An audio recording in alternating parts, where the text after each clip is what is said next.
Give everyone a couple minutes to sign in. I'm a little early.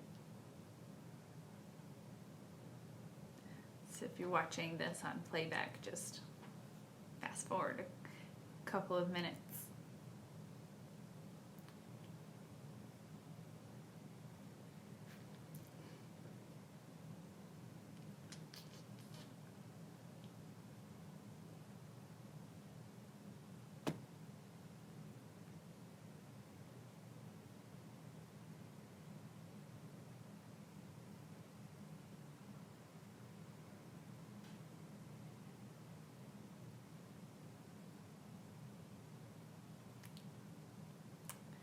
All right, it is 11:30. I'm an organizer. I like to get started right on time. So welcome to my free webinar about how to save time and money and calories with a meal plan. I am Jennifer Burnham, and I am a simplicity coach. My belief is that organization isn't complicated, time is sacred, and money is a renewable resource. Some things that we tend to get backwards. So today is meal planning, and we know that the secret to health is eating more fruits and vegetables, watching our calories, and minimizing processed foods, saturated fats, all of that stuff. Well, the easiest way to do that is to eat at home, but somewhere along the way we need a plan too. So the good thing about meal planning is that it is the secret to healthy eating, and it also allows you to take care of your body and your family's body in a really easy way because you control what's going in the food and then thus in your body. When you go out to eat or when you buy takeout, you actually have no idea what kind of ingredients they use. Morning, Lauren. And so you don't know if they used organic ingredients. You don't know if they used peanut oil versus extra virgin olive oil. You just have no idea because you're not in their kitchen. And so when you cook at home, you can control the ingredients, you can control the quality, and pretty much like what is it, making sure that it's not cheap, because we know that our bodies do not run well on cheap processed crap. It also saves time. Real talk is takeout isn't really a time saver. By the time you decide where you're going to eat, call it in, or decide what you're going to get from there, call it in, get in the car, pick it up, pay for it, and then get back home and plate it and put it on the table, you could have already had dinner on the table by that point. I know this from experience. It used to take us on average 40 minutes from start to finish of where we're going to getting the takeout back on the table. And within 40 minutes, I could have had a very delicious meal already cooked and prepared, but you need a plan if you're going to cook at home. It also saves stress. So if you're in this pattern of like, what's for dinner? Or your kids are in that pattern of like, Mom, what's for dinner? Or you find yourself kind of in this panic and dreading the dinner hour, then a plan will really help with that. If you like to be spontaneous, then a plan's probably not up your alley, so you're more than welcome to stop watching. I remember 1,000 Thanksgivings ago, I was talking to my uncle about meal planning and how I know what I'm going to eat for the week. And he said, that sounds dreadful. I want to decide in that moment what I want. What if I plan to eat a salad and I want a steak? And so if that's you, then you're more than welcome to tune out. This is probably not going to be right up your alley, but a meal plan is right up mine.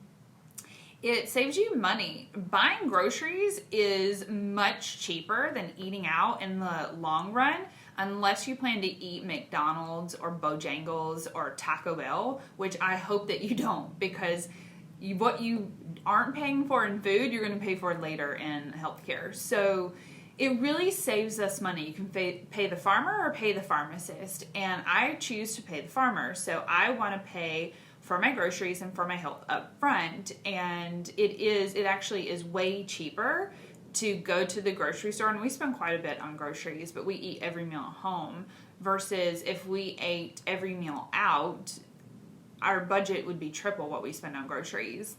But when you have a plan, see, where grocery shopping and saving money don't add up is when you don't have a plan. So you go to the grocery store, you buy stuff that you don't need, you buy stuff that you already had, you buy a whole bunch of stuff, and then you come home and you're like, well, now how am I going to turn this into dinner? You just wasted a bunch of money at the grocery store. But when you start with a plan and then make your grocery list and then make sure you're not really buying outside of that list, you will save money. And when you're planning, you can also, like, let's say you're buying cilantro for salsa, then maybe you're going to put cilantro in a smoothie or in a juice, or you're going to use the cilantro for tacos or nachos or guacamole. So you can plan accordingly to make sure that you're using the ingredients that you're buying.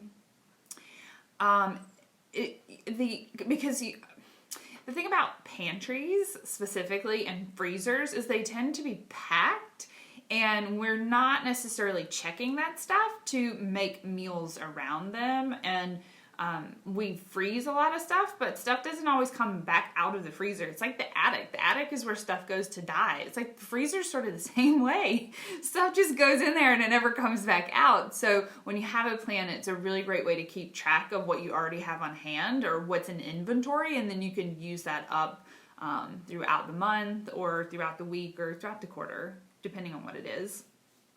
So it does take a little bit of time up front to plan, but the return on investment is worth it, in my opinion. Organizing isn't supposed to necessarily just be quick and easy. It can be once you get in a habit, but it's not supposed to be complicated. So this is about a simple meal plan, and I've got an example, so we're going to go through in just a second. You can make your own. You can download a free planner on the internet. The one that I'm using, if you want it, just comment planner please and I'll send it to you. If you're on my newsletter list, I'll go ahead and add it next week, so you don't have to do that. But if you're not on my newsletter list, then just comment and I'll be sure to send that to you. You can also buy a planner. Inkwell Press has a really cute planner. It's a little book.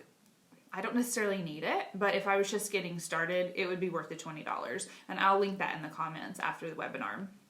Okay, so how to meal plan. My favorite thing to do.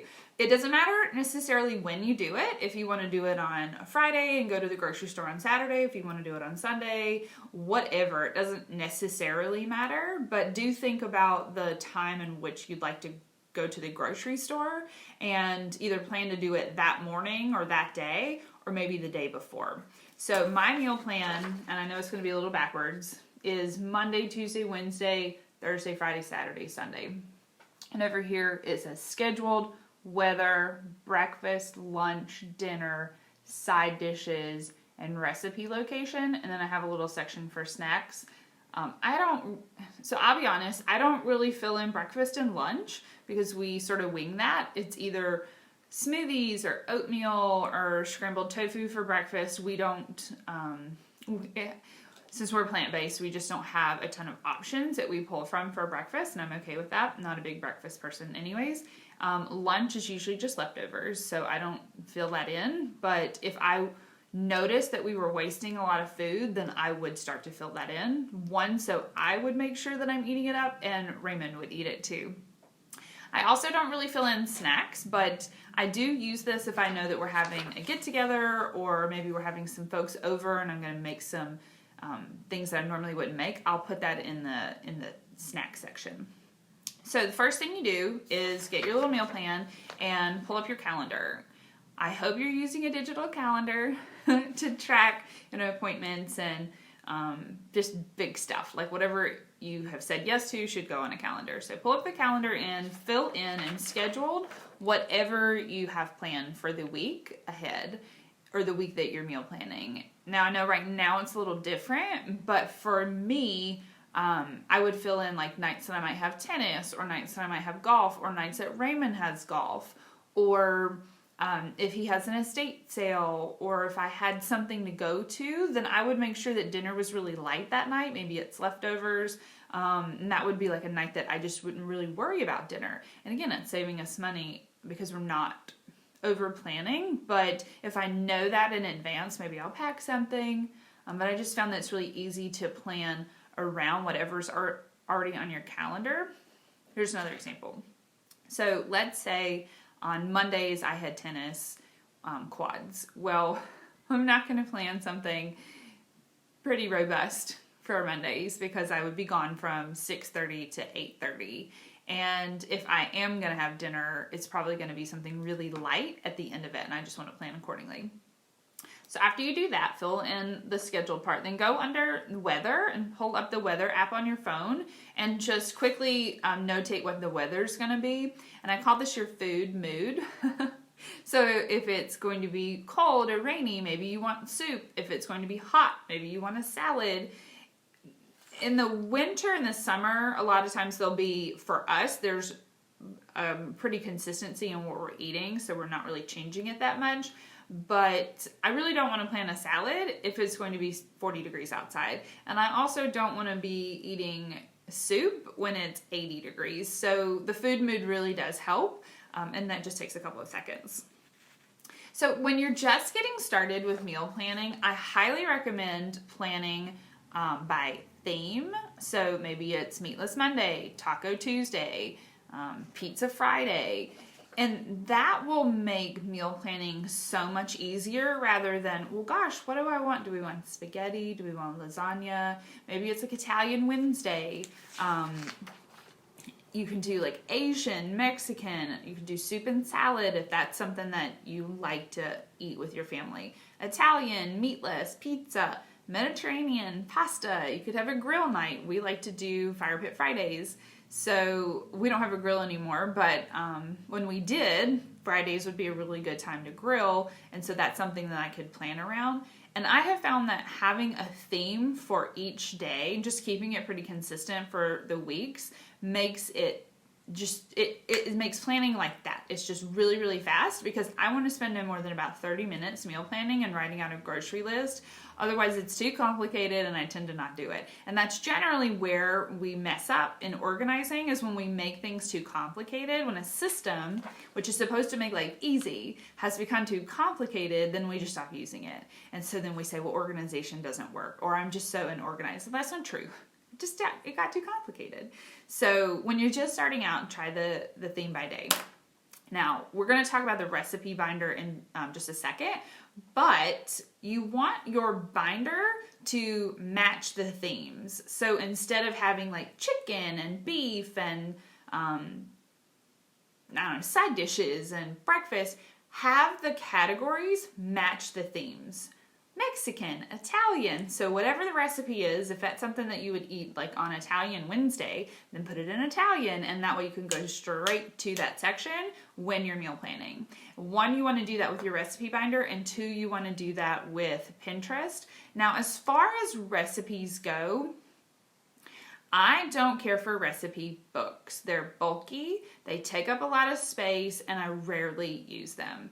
Now, I have torn up a ton of recipe books and just taken out the recipes that we've tried and liked, and those go in my recipe binder, but I don't keep a lot of cookbooks around. If you do keep a lot of cookbooks around, I recommend keeping them near the place where you'll plan. So maybe it's near a desk, or maybe it's near the dining table. You can put like a little bookshelf on the side, or maybe it's in your dining room, and you can keep your cookbooks in a buffet. But they don't necessarily need to be in the kitchen. They only need to be in the kitchen when you're using that recipe. That makes sense. So there's a ton of apps. There's so many different ways that you can meal plan. Again, that's too much. It's too much work for me. It's too complicated. There's too many layers, and I don't like that. So I like to keep things very simple, very clean, very neat and tidy. So I just use Pinterest, and my Pinterest boards are organized by theme. And if you want me to share those, I'm happy to do that as well. So once you have decided like on the theme, then you want to fill in your recipe, or fill in your planner with recipes. So let's say it's Meatless Monday. I'm going to go to Meatless Monday recipes, and then I'm going to flip through. I have 6 recipes that I usually make that I've tried, and I'm going to pick one. Okay, and I'm going to write that down under dinner. Under dinner, I'm going to put here. So let's say, let's use Taco Tuesday. It's a little bit easier. So I'm going to make jackfruit tacos and refried black beans and some sort of rice, and I'll put that here with the side dishes. And then put where the recipe is located. So if it's in your recipe binder, just put recipe binder. If it's Pinterest, maybe you'll put Pinterest so-and-so board. If it's in a cookbook, maybe you like cookbooks, then put the name of the cookbook and the page number. And I promise you, you will thank me later for this. It saves so much time, and you're like, where's that recipe? You're ready to cook dinner and you can't remember where you found the recipe. That's why I add the recipe location here. Okay, so far so good. We're almost done meal planning. Who knew? It was so easy, saving us time, money, and calories.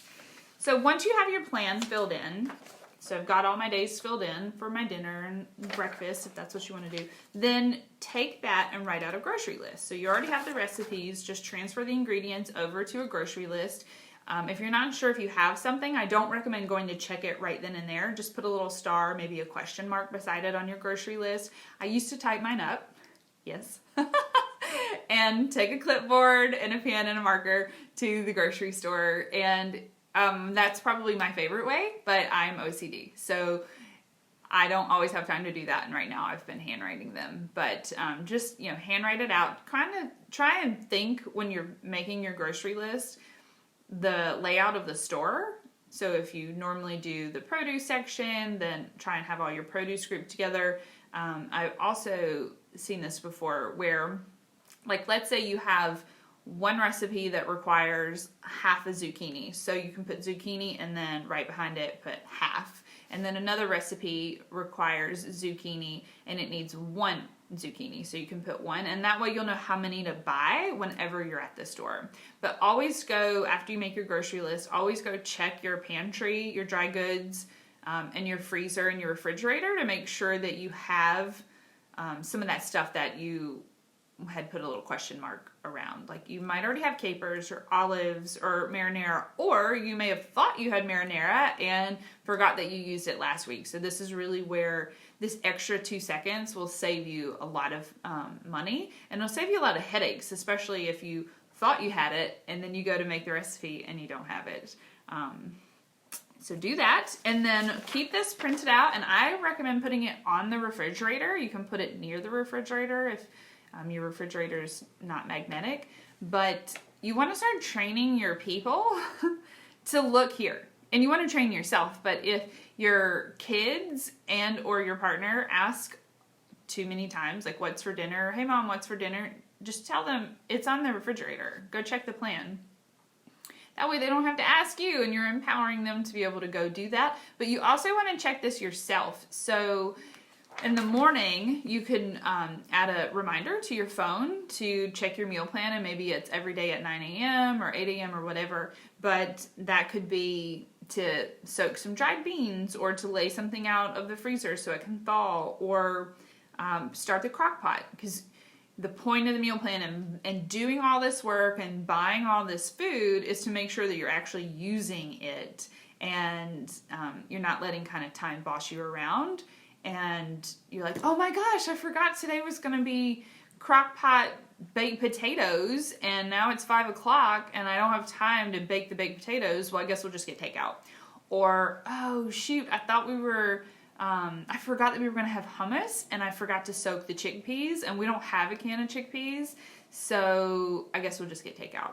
And so that's the point of checking it, getting in the habit of checking it in the morning. And so your family doesn't have to ask, and maybe they can help you with the meals. All right, so that's meal planning in and of itself. It should take you no more than 30 minutes, and it should save you time, money, and calories. Now let's get into the recipes. You really want to corral the recipe chaos. I have seen drawers packed full with recipes. I've seen boxes. I've seen 999 cookbooks. I've seen Pinterest boards that are loaded with 1,000 pins. So let's talk about the recipe binder. The binder is sort of the sacred space. This is the tried and true recipes that you love.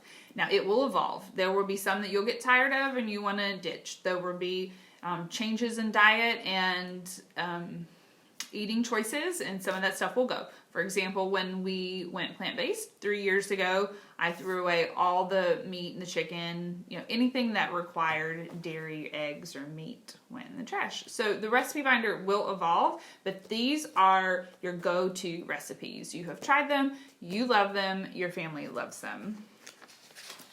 Cookbooks, Pinterest pins, magazines, all of that is labeled to try.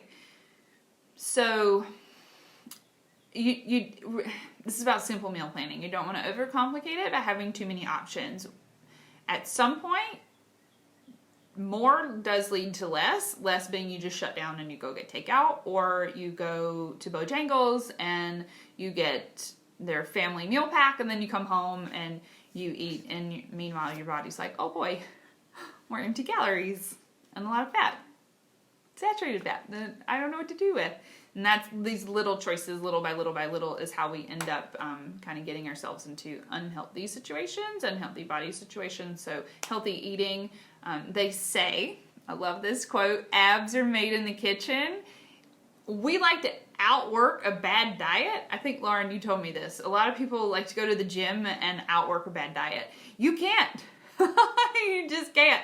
70% of our health comes from what we eat, and when we eat at home and we monitor and control our own food, then we're kind of already winning, or we're 70% to winning. And then you add in some movement and your body's like, yes, she loves me again. This is great. I'm gonna slim down and I'm gonna get rid of all this extra inflammation and et cetera, et cetera. So I could not talk about health and food because it's definitely directly linked. And I think organization is the answer to everything. And it is definitely the answer to losing weight, because having a meal plan and being organized makes a huge difference. Ask any health coach, they'll tell you it's important.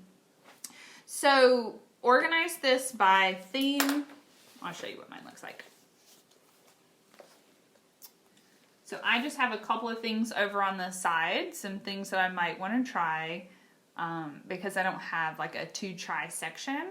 This is also like how to make grits, how to make couscous. I don't keep things in their package. I store our dry goods in glass containers, but I don't always remember how to make this stuff, so I'll keep things like this. Now, OCD Jennifer would dictate, go type this up and put it in the binder, and I will one day, but it's not important yet. So then I have these tabs over here: Mexican, what do they say? Italian, no, Mediterranean, Indian, Asian, Italian, Southern American, if you want, snacks, condiments, breakfast, smoothies, drinks, etc., etc. I rarely get past like the first 4 tabs, and that's it. They can be typed recipes, they can be recipes from magazines, they can be recipes from cookbooks. I mean, I get it if you don't want to, that's not very pretty. I get it if you don't want to rip up a cookbook. I really don't care. Cookbooks are made to be used. They're not gold and they're not treasures, and they're not supposed to just sit on a shelf and not be used. So I take off the things that I use, but I get it if it's not you. And then if we try something and we don't like it, just rip it out and throw it away. But not having a home for your recipes is really setting yourself up for failure, because you're scattered and you're ineffective.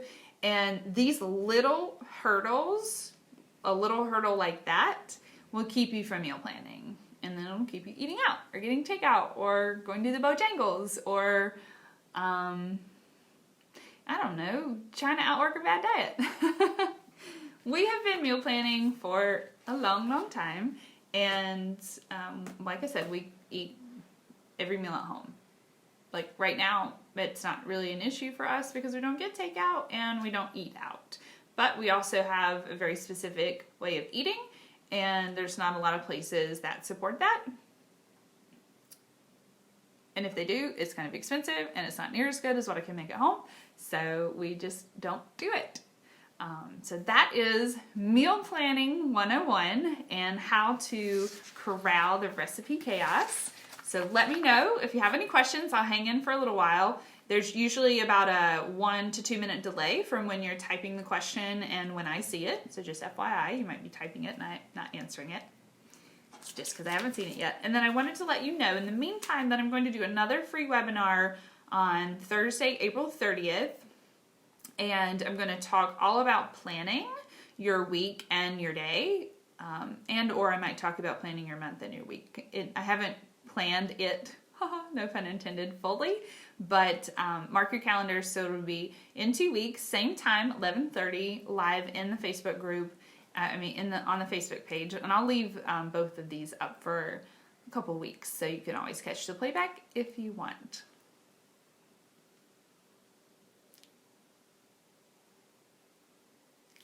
Well, doesn't seem to be any questions. All right, well, I'm gonna hop out, and feel free to ask questions later if you want, if you're catching the playback and something comes up, just ask it in the comments and I'll be happy to pop in and answer it best I can. But meal planning should not be complicated, just like organizing should not be complicated. The simpler it is, the more likely you will continue to use it, and the easier it becomes. It just becomes an easy habit, but it has to be simple in the process. So have a great Thursday and a great afternoon, and I'll see you guys later. Bye!